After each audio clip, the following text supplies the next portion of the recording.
Champion হয়ে একলব্যকে সব সত্যিটা জানালো রাঙা। সম্পূর্ণ জানতে দেখতে থাকো। গল্পের শুরুতেই দেখা যায় উল্টো দিকের বিল্ডিং থেকে নিশা আহিরির কথা মতো রাঙাকে টার্গেট করেছে, যাতে রাঙাকে শেষ করতে পারে। যেই বিল্ডিংয়ে রাঙাদের খেলা হচ্ছে তার উল্টো দিকের বিল্ডিংটায় অপেক্ষা করছে নিশা, কখন সুযোগ পাবে আর কখন রাঙামতিকে শেষ করে দেবে। আর রাঙার মনের মধ্যে চলছে ভয়। এরপর একলব্য এসে বারবার করে একটা প্রশ্নই জিজ্ঞেস করে, অঙ্কুরদা কোথায়? তুমি কেন কিছু বলছো না? আর কেন খেলায় মনোযোগ দিতে পারছো না রাঙামতি? সবটা বলো। এইভাবে চুপ করে থাকলে কোনো কিছু জানা যাবে না। দয়া করে মুখ খোলো। কিন্তু রাঙা কোনোভাবেই মুখ খুলতে চায় না।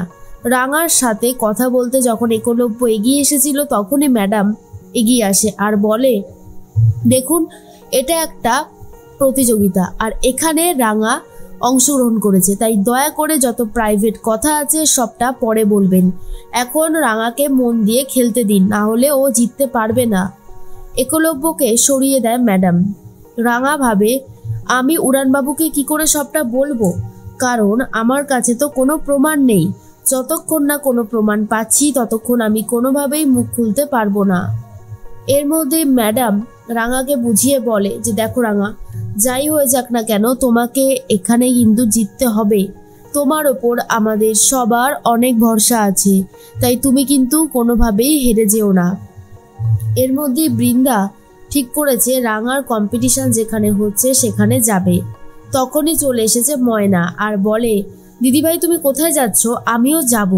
বৃন্দা বলে, তুই কোথায় যাবি এখন আবার? আমি তো যাচ্ছি, আমার এক বন্ধু আসবে, তার সাথে দেখা করতে কফি শপে। তোকে এখন যেতে হবে না। ময়না বলে, তুমি আমায় মিথ্যে কথা বলছো। আমি খুব ভালো মতনই জানি তুমি যাচ্ছ রাঙার যেখানে কম্পিটিশন হচ্ছে সেখানে, তো আমায় মিথ্যে কথা বলছো কেন তুমি? তখনই বৃন্দা বলে, শোন, অঙ্কুর ওখানে আছে কিনা আমার দেখাটা খুব গুরুত্বপূর্ণ। তুই এদিকটা দেখ আর আমাকে ইনফরমেশন দিতে থাক, বুঝলি? রাঙা খেলায় মন দিয়েছে।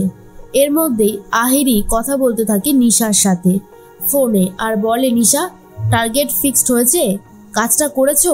নিশা তখন বলে, যতবার কাজটা করতে যাচ্ছি ততবার বাধা দিচ্ছে। আমি কোনোভাবে এখনো পর্যন্ত কাজটা কমপ্লিট করতে পারিনি, তবে আমি চেষ্টা চালিয়ে যাচ্ছি, দেখছি কি করা যায়। আহিরি বলে, হাল ছেড়ো না, তুমি ঠিক পারবেই।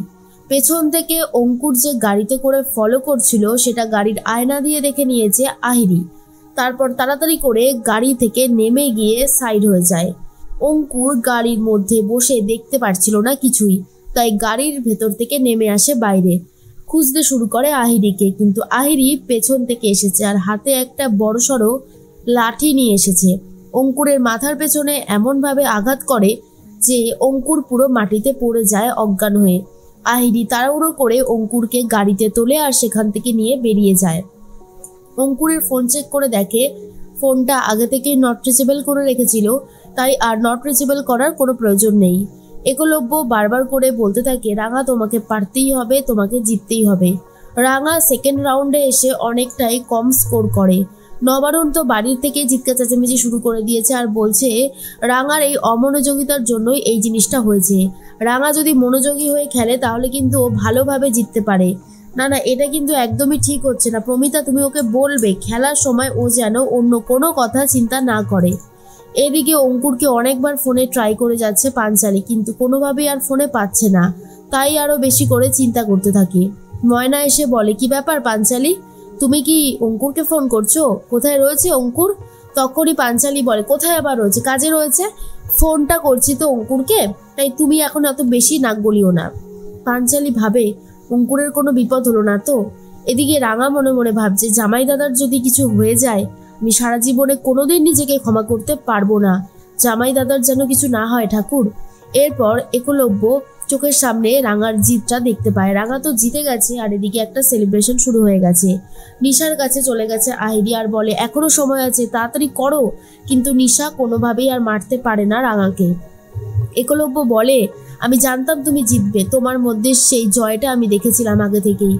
এরপর রাঙা বলে, উড়ানবাবু তোকে আমার অনেক কথা বলার আছে, অনেক কিছু ঘটছে তোর চোখের আড়ালে, সেই ঘটাগুলো যখন তোর সামনে নিয়ে আসবো তখন তোর সামনে সম্পর্কগুলোর সমীকরণ পুরো বদলে যাবে। এমন অনেক কিছুই রয়েছে যেগুলো জানলে তোর পায়ের তলার মাটি সরে যাবে, কিন্তু জানাটা খুব জরুরি। দিনের পর দিন অন্যায় মেনে নেওয়া যায় না। একলব্য তো রাঙার কথা কিছুই বুঝে উঠতে পারছে না, কারণ রাঙা ঠিক করেছে আজকে সব সত্যিটা একলব্যকে খুলে বলবে। আহিরি এতদিন যা যা অন্যায় করেছে, কুকীর্তি করেছে, সবটাই একলব্যর অজানা ছিল, তাই আজ অজানাকে জানা হিসেবেই বলতে শুরু করে দিয়েছে রাঙা একলব্যকে।